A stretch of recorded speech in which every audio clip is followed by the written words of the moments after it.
That was so weak. Good morning. Good morning. I'm very excited to be here. I'm happy to be joining you all. My only regret currently is that I was too nervous to eat the food. It smells so good. So good. I'm looking forward to some bacon after I'm done. But I'm excited to be here, and I have to thank Manchester University for that. Go ahead, Manchester folks. There we go. A good friend of mine, Will, helped me kind of bring me to the attention of the council, and then I graduated from Manchester, they're my alma mater, and so I thank them for the education. But also, maybe most importantly, I met my wife at Manchester University, so that was a great blessing, and she's here today. I won't make her identify herself in case I embarrass her in some way, shape, or form. It's kind of a courtesy thing we've kind of established over the years. So afterward, if you want to ask who she was, then we'll go from there. But no, it's good to be here today. So you're probably wondering a little bit more about who I am. I'm Ben Tapper. That's pretty much all you need to know. I work for Crystal House Academy currently. Crystal House Academy is a network of public charter schools here in Indianapolis. We've got a few different school models. We have a K-12 model on the west and south sides, and then we have a dropout recovery model also on the west and south sides. So we're able to serve students that have dropped out of high school but want to come back and kind of accelerate their future and open that door for a second chance. And so I really appreciate working for a network that is able to do that and is able to offer that second chance to people who want it. It's part of the reason I'm in education. Before working for Crystal House, I worked for the Mayor's Office of Education and Innovation. I was a Vista Fellow there. How many of you are familiar with the Vista Fellowship Program? Show of hands, like 2 people, really? Wow. Okay. So the Vista Fellowship Program is a federal program. Basically, they take Vista Fellows, they're people of all ages, and they put them in an organization. The idea is that you're going to build capacity at that organization. All these organizations work with students in poverty or families that are in poverty, and you're there to help build up that organization. The caveat is that you live at the poverty level. And so I got to experience the joys of having a college degree, but being on food stamps. And so I could really relate to many of the Starbucks baristas out there. I lived it for a year. But it was a great experience. I got to really be immersed in education. I got to learn about the public schools, learn about charter schools, learn about the education reform movement within the city of Indianapolis, and spent a year evaluating applications for charter schools, trying to build relationships between the mayor's office and local organizations like the NAACP, and just really got to learn the dynamics of what it meant to be in a political office but do apolitical work, to walk that fine line and that challenging line. So I really appreciate that experience. But what I really want to touch on is Ben Tapper before he was in education. In fact, it's Ben Tapper before he was in college. It's Ben Tapper circa 1996. How many of you actually remember 1996? Oh, most of you, that's good. I vaguely remember it. It's kind of iffy.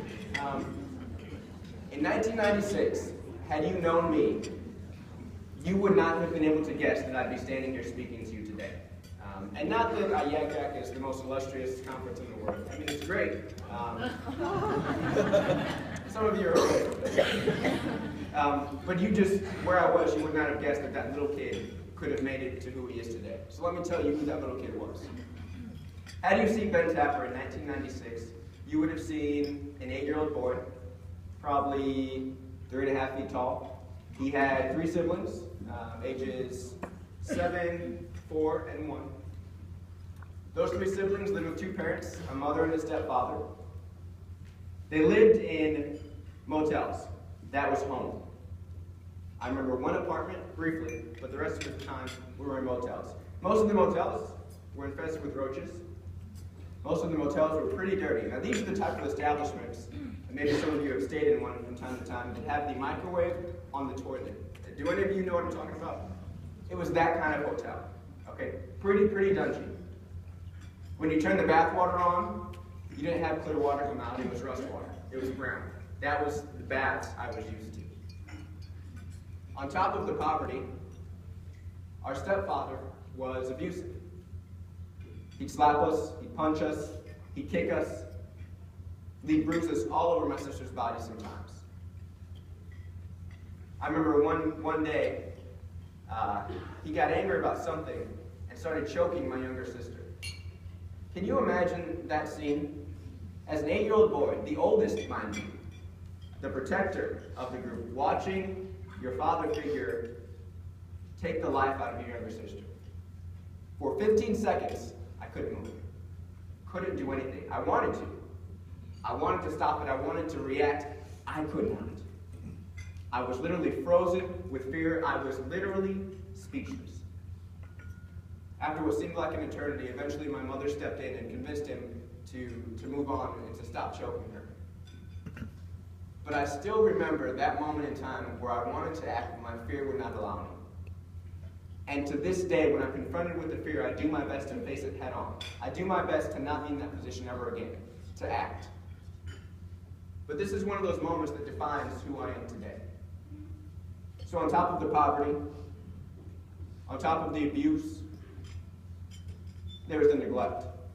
So my parents, they smoked, they drank, and sometimes they just, I guess, they needed a break. They would just leave us in the motel for a few hours for a night and just go off and do who knows what. So it was up to me, at 8, to take care of my siblings. Sometimes that meant feeding them. Sometimes it meant trying to discipline them. Generally, it just meant taking care of them, making sure we didn't die. And that was pretty much the rule of thumb. Just no one died, we're okay. At 8, that's a pretty heavy burden to carry. So on top of the poverty, on top of the abuse, on top of the neglect, my stepdad was kind of mentally unstable. I didn't know it, but later on, as I was thinking about and reflecting on some of the things he said, it's likely he was schizophrenic. See, he believed that he was on a mission from God. I don't know what the mission was, but he believed he was on a mission. And the strange thing was, he kept talking about when he was done with the mission, how he was going to fight God. So he was on a mission from God, but he was going to fight God eventually. And the people that opposed him, his demons, he referred to them as Hanks. For a long time, I thought demons were called Hanks because that's what my stepdad called them. There's probably some racial issues there that I can't even begin to unpack, but that was the reality that we lived in. So this was the atmosphere that I spent the first 8 or 9 years of my life in. Okay? Looking at that kid, there's no way you guess he'd get here today. Let me tell you how I did. My stepdad, his name was Marlon. At some point, he'd always kind of disappear, pop out in and out of the picture. So he disappeared. You know, sometimes he'd get arrested. I saw that happen once. He was really freaky. Sometimes he'd just leave. He left this time to go try to find a job in Wisconsin, where he's originally from. So my siblings and I, the 4 of us with my mother, ended up in a homeless shelter in South Bend, Indiana. For the first time in my life, I was in school in South Bend, Indiana. At the age of 9, this was in 1997, fall of 97, I was enrolled into school for the very first time. For the first time in my life, I had people I could consider friends. I didn't have a lot of them, granted. I was smelly, I was dirty, I was the stereotypical kid from a homeless shelter, I guess you would say. I remember it's a nickname I called, but I can laugh about now, but it wasn't funny then. They would say, when they'd see me, they'd say, call me Ben's Burnt Boogers, and say it was a restaurant they were going to open up. It's okay, you can laugh, it's kind of cool. But that's what I looked like. I'd walk around with just a nose full of crusty, nasty boogers. It's gross, but that was life. But I had one friend, his name was Brandon. I had a girl that I had a crush on. I forget her name, but she was a redhead. I remember that much. The important details. And so I had somewhat of a social environment. I got along with some of the kids in my class. There was this girl named Montana, who to this day I'm kind of bitter at. She snitched on me once. See, Brandon and I got in a shoving match on the playground because he wouldn't let me play basketball, and I really wanted to play basketball. So we did what guys do, and we started pushing each other. Well, Montana decided that wasn't acceptable, so she told the teacher after recess, and I got my first, and to this day, only detention ever, because Montana snitched. She opened her mouth, she snitched on me, and I don't appreciate it. I don't know what she's doing now, but I still hold that together. So anyway, there's a little tangent there about Montana. That's where I was. I don't want to say things were stable, but compared to where I had been, they were kind of getting there, you know? December 97, so 3 months into the school year, 3 or 4 months, my stepdad comes back into the picture. He apparently had found a job in Madison, Wisconsin, and he wanted to take us there with him. I wasn't too fond of the idea, but my mom seemed cool with it. And so she was getting ready to take us out of the homeless shelter and go with him. I don't know how it happened, but somehow a federal judge, or maybe a local judge, had caught wind of the situation, and he basically gave my parents an ultimatum. The judge said, look, you guys can go to Madison, Wisconsin. That's fine. Your kids are going to stay here. You go without them or you stay with them. They had a pretty simple choice to make. After that conversation, I remember as a 9-year-old boy standing in the kitchen of that homeless shelter. Standing in a kitchen, I'd eaten many meals. I had spilled a lot of juice. But a kitchen that had some memories, and my mother stood in front of me, knelt down to tell me that she'd come back for us. That she was going to leave, but she'd get an attorney, and she'd fight this. It'd be over a decade before I saw her again. Over 10 years. And by the time I saw her again, I really didn't want to see her. I wasn't really in the mood to say, hey, Mom. But it was a long time. So we went into the foster system. Great system. We were split up. There were 5 of us by then. My youngest brother, William, had some health issues, and so we were kind of split up 2 and 3 in 2 different homes in South Bend. After a few days, though, they decided they were going to do something different. So they took the 5 of us, or really 4 of us, and moved us up to Maryville, Indiana. My younger brother, Willie, will still be separate because he had some serious medical conditions, and they were going to put him in a foster family that had a nurse, so she could kind of help look after him better. So I remember driving up to, technically, Hobart, Indiana. Angry little kid. I was so pissed off. The stability that I had just begun to have had been stripped from me in a matter of days. Really over a week this had all happened. And I was angry at the world, I was angry at life, I was mad, I didn't have friends anymore. We had to go up to a place I didn't know with a family I didn't know, and that would be life. So we got to Hobart, Indiana, and looking back, I'm so thankful we did. See, I didn't know it then, but that moment that my mom knelt down and told me she'd come back to me, that was the moment my entire life changed. That was the moment the trajectory of my future was altered irreparably forever. And I'm so glad it was. See, the family that decided to take us in was a Christian family that worked for a small Christian foster agency that was contracted by the state. This family had raised 6 kids of their own already. They already had 1 foster kid in the house, plus 1 of their older kids, and they took 4 of us in, ages 9 to 2. They were in their early to mid-40s, and they took on an additional lifetime's worth of work. I need you to understand the significance of the sacrifice that they made that day.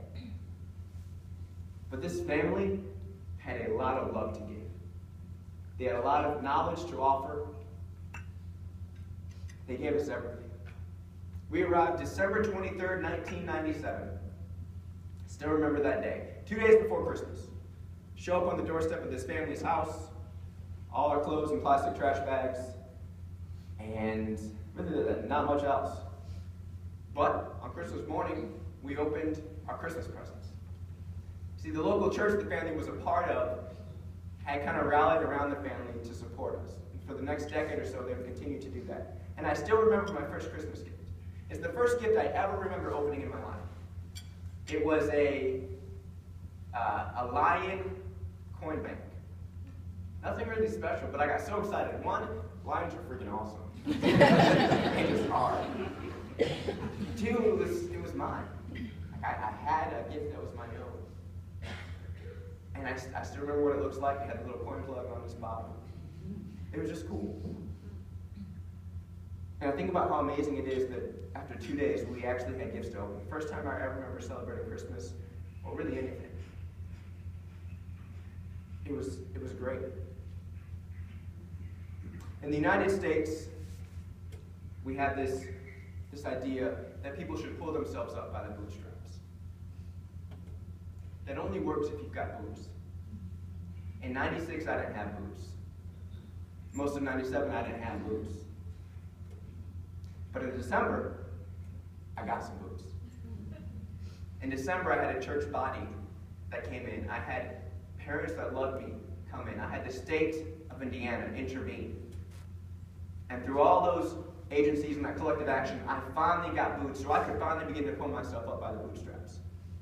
Fast forward a few months, I'm in school, right? So I went from South Bend to Maryville in the Maryville school system. At that time, it was just a notch better than South Bend. But it was so much so that they knocked me down a grade. They tested me and said, "I'm sorry, we just don't think he's ready for third grade work." Looking back, they were right. I was making D's and F's in South Bend after having never attended school. Obviously, I'm not going to be ready for third grade work. So they put me in second grade. I was so distraught. I was so angry. I mean, I was angry about everything, but that was just like icing on the cake. Great, now I'm humiliated after all this. But who'd eventually become my mom, sat me down and said something that stuck with me the rest of my life.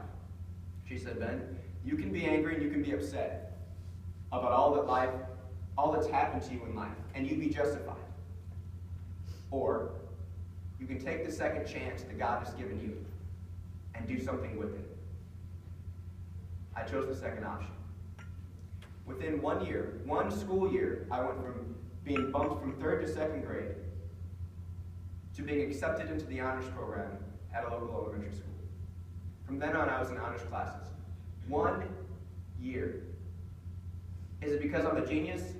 No. Well, it depends on the day. Sometimes I'm a but today I'll say no. It's because I had supports. I had stability for the first time in my life. I had people that loved me. I had an environment that was conducive to growth. An environment that was conducive to change. So I excelled academically. I began healing emotionally. I began developing real relationships. And I could finally just be me. Didn't have to protect my siblings anymore, though that habit took a while to let go of. I could just be a kid. Do stupid stuff like go through my parents' filing cabinets, play laser tag in the house, complain about doing chores, all the stuff that kids get to do that I never got to do, and I finally got a chance to do so. Here's where you come in. As I grew and excelled, I eventually wanted to go to college, eventually found a place like Manchester to go to, but I may not have gotten there had it not been for my high school guidance counselors and my college admissions counselors. See, I think people oftentimes underestimate the role that you all play. Maybe you underestimate the role that you get to play. My high school admissions counselors, they helped me understand that I had an outlet. They helped me know there was some safe place to go to where I could direct friends to deal with relational problems, where I could ask about scholarship advice, where I could ask questions about how do you even get ready for college, when are scholarship deadlines, what the heck am I doing here? The parents that adopted us, I should have mentioned this, by the way, the foster family that I ended up at, 2 years later they adopted us. The moment they told us that the agency had found a home for us, my heart sank. I was like, shoot, we're going to move again. Then they told us, you're staying with us. My world opened up. It was one of the best moments of my life to know that we didn't have to move again. So they adopted us. So fast forward, I'm in a school system with supports, academic supports, counselors that give me advice on how to apply for scholarships, which colleges to even look at, when the deadlines are. My parents had never gone to college. Good people, but they didn't really know those details. I needed my high school and guidance counselors to tell me that. I ended up at Manchester College because of Malika Klingeman, my admissions counselor. She made me feel like Manchester was home. She is probably a huge reason why I felt God wanted me at Manchester College, because of how welcoming she was. Your work matters. I need you to remember that. Admissions counselors are the gatekeepers for a lot of these children. Sometimes for the ones on the fence, you decide who gets to come and who doesn't. And that can alter the course of someone's life forever. So I encourage you, don't look at them as numbers. It can be tempting. College is a business. We don't want to admit it, but it is a lot of the time. But you have real kids' lives in your hands. Try to keep that in mind. To my high school counselors, your work can be overwhelming. You've got administrative bullcrap that you've got to deal with. You've got kids complaining about probably literally everything under the sun, some serious, some not serious. But remember, they need you. The guidance and direction you provide helps them understand how to deal with and cope with life. I developed an analogy that I think tracks fairly well based on my favorite childhood movie, The Lion King. Still, to this day, the best Disney movie ever. I don't care what anyone says about Frozen. It's not even close. So The Lion King, my high school counselors. You're like Timon and Pumbaa, right? You're helping the Simbas of the world figure out how to cope with life, especially when things aren't going well. Hakuna Matata. That's what you're doing. My college admissions counselors. You're the Rafikis of the world. When Simba's confused, you're helping guide him to the place that will be home for the next 4 years or more. Follow Rafiki, he know the way. That's what you're doing. Okay? Again, it's not a perfect analogy, but I think it tracks fairly well. So keep that in mind. In a world filled with complex struggles, from racism to sexism, xenophobia, a changing economy, the ballooning costs of higher education, your roles matter. That's a lot to navigate for a 17 or 18-year-old. A lot. And you're the primary ones, aside from the families, helping them navigate that crazy sea of complexity. That's you. Your jobs aren't easy, but they're doable. I've got a couple final thoughts. First and foremost, I'm going to take time to say something you probably don't hear enough. On behalf of every child and family that you've already helped, every child and family that you will one day help, I want to say thank you. Thank you for your late nights. Thank you for the persistent phone calls and home visits. Thank you for sending the emails you know we'll ignore. I was one of those kids. But thank you for sending them. Thank you for the tears that you shed in public and in private. Thank you for your personal touch. Thank you for your diligence and your care.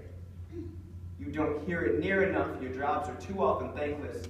But I want to say on behalf of all of us, thank you so much for all that you do.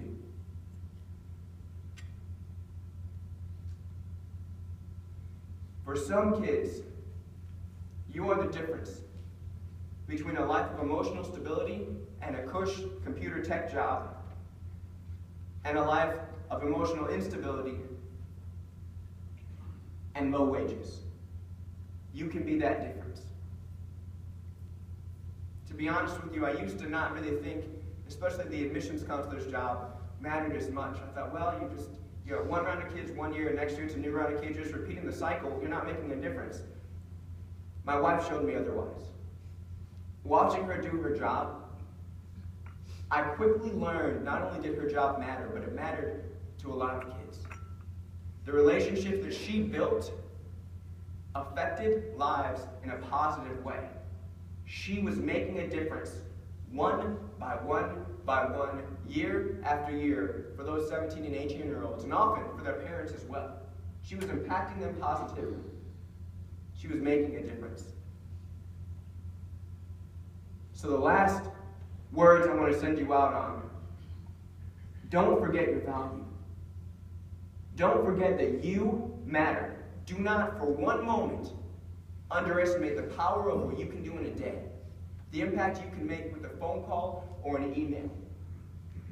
And when you deal with the stress, when you deal with the administrative and bureaucratic bullcrap, when you deal with parents and teens ignoring you, just remember, we appreciate what you do, even if you never hear us say it again. So thank you. Continue being Timon and Pumbaa. Continue being Rafiki. And with our Timon and Pumbas, with our Rafikis, and a little help from Nala and a dead Mufasa, still tracking a little. Simbas like me get a chance to stand up here and share their stories.